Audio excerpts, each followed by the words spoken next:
bulan, bintang dimasukkan ke neraka. Dalam hadis Nabi. Kenapa? Apa dosa matahari dan bulan? Tidak ada dosanya. Tapi kenapa Allah masukkan mereka ke dalam neraka?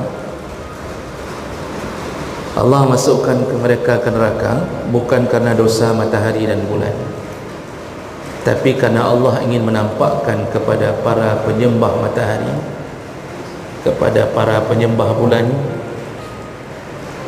bahawa yang mereka sembah, yang dianggap Tuhan, ternyata di dalam neraka. Tuhannya saja dalam neraka.